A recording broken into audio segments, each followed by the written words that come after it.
I'm ColeSager, 27 years old, live in Spokane, Washington, born and raised in a small town, Burlington, Washington.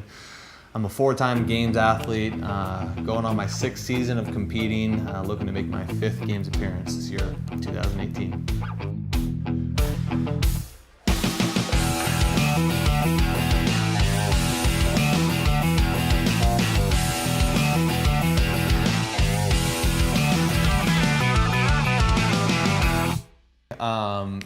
I'm sure many people have heard it in different ways, but I had a friend sit me down in Chipotle when I was playing college ball.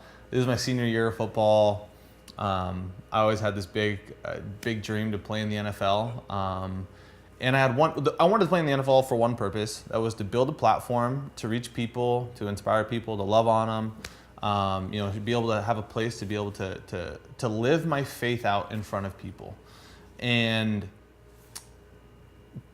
he recognized that was a big reason why I wanted to play NFL. It was to build a platform. Mm-hmm. Well, he was like, hey, look. You're going to give up this dream of playing in the NFL, and you're going to start doing CrossFit, and you're going to go to the CrossFit games. And I remember sitting at him just like this big bug-eyed stare like, you're insane. Mm-hmm. I'm not doing CrossFit. They do push-ups and pull-ups with bands. Like, I play football. I'm a big, tough man. I do bench press and I squat. Like, no, thank you. And it's, at the same time, like, I had such a deep passion for football at the time. That was like, there's no way I was ever going to leave the football community, right? He kind of spat back like, dude, stop being, so small-minded. Check these videos out. And he sent me a video of Dan Bailey and Rich Froning talking about their faith and just how they want to love on people in the community and just kind of be a good example within the community. And then that was kind of like a hook, line, and sinker kind of thing, and that really caught my attention. I was like, that's really cool that these guys on the the upper echelon, the at the time two-time defending champion, are sitting there talking about how they want to help build up the community. I was like, that's really cool. Like, I'm a little bit more interested in that. And so then that's when he started sending me some games archive footage, and I was like, oh, this is way cooler than I thought it was. Like, CrossFit's actually pretty cool. Yeah. I want to do that. And I think the first one he sent me was the finale of 2011. Where they had to do like hand release push-ups, climb up and over a wall and stuff in the tennis stadium. And I was like, this is pretty sweet. So I was like, at that time, me and him kind of kept talking and, just kind of spitballing and visualizing like what life could be like and where I want to go. And I actually made the decision to transition to CrossFit. And I actually told him, I was like, you're right. Like, I'm going to start doing CrossFit. I'm going to do the CrossFit games. Still hadn't done a CrossFit workout. Like, I hadn't done one yet. It was like, but I'm going to go be part of this community because this community, I could tell, wants to grow. And that's why I wanted to be part of it. Getting to the point in life where I can kind of I can call myself a professional CrossFit athlete. It is what I do. I train full time to be a games athlete. Something I'm very thankful for and proud to be able to say.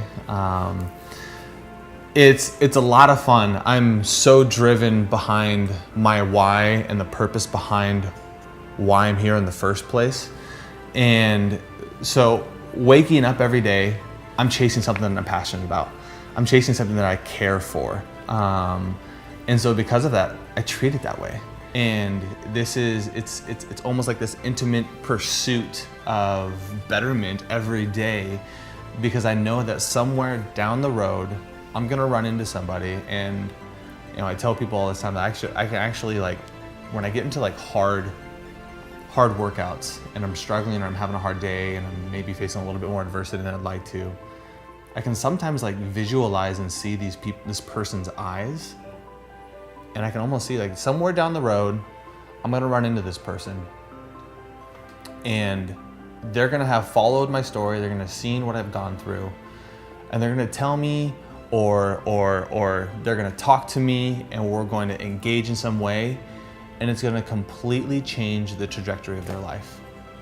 And I may never know it, I may never find out, I may never know who this person is, but I know I'm gonna meet that person someday. I know that I'm gonna experience that person someday because I've gone through what I'm willing to go through. And I know that my story will encourage somebody. And so I wake up every day knowing that and seeing that, and it makes me just wanna be better every day. So I wake up and like, I get to live a fun life. Like don't get me wrong, like it's not just this you know, unglamorous grind that, you know, isn't fun. Like, yeah, it's a grind and it's hurt and we go through painful workouts and we suffer a lot physically. But at the end of the day, I get to wake up and I get to dial in my nutrition and I get to dial in my exercise and my recovery and my sleep, and I focus on all these different things. You know, and we have long days. We have, you know, a lot of times we're doing 3 sessions a day with multiple things within those sessions. So it becomes a really fun thing to kind of like nerd out and see like how can you maximize your time in a day. You know, it's like, you know, I'll oftentimes sit down and when I get my programming from Ben Bergeron, I'll sit down and I'll look at it like, well, okay, like how can we maximize tomorrow?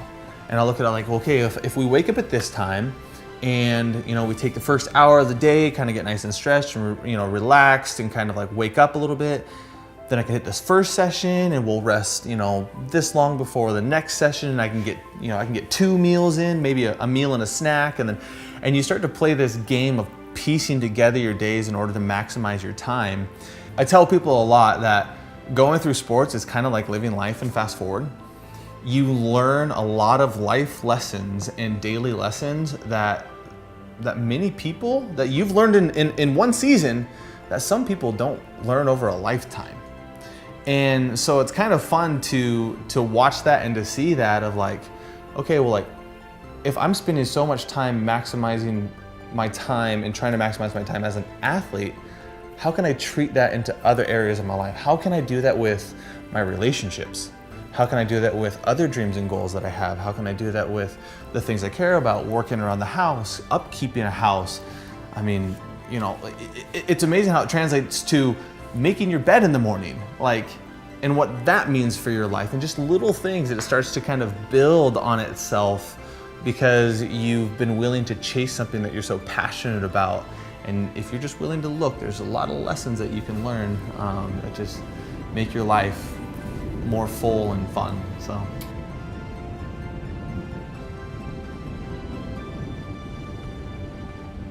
At a young stage in my life, I was, you know, my faith was really stirred at a young age. I had that stirred up within me, and I felt this big sense of purpose called on my life to chase big, ambitious things, because in a small town, you start to see this kind of a sense of apathy, where it becomes okay to kind of stay stagnant and just be in a small town, not get out of the small town, and not really even dare to dream to get out of the small town. And because I started to see that, and I started to get a lot of people actually tell me that, like, that's a great dream you have, but probably not gonna happen. And I started to recognize, even at a young age, that was kind of a brokenness of those people's spirit and, you know, just where they are in life, and that I had bigger beliefs, I had bigger faith for my own life than that. And I felt, you know, a calling on my life from a young age to pursue big things, to encourage people, to be able to be that testimony, that story, to encourage and inspire people. I tell people all the time, I think that there is something inspiring about everybody's story. If you're just willing to listen to people, if you're willing to hear their story out, you're gonna find something inspiring about them. We've all faced adversity, we've all faced struggles, and we've all overcome them in our own ways.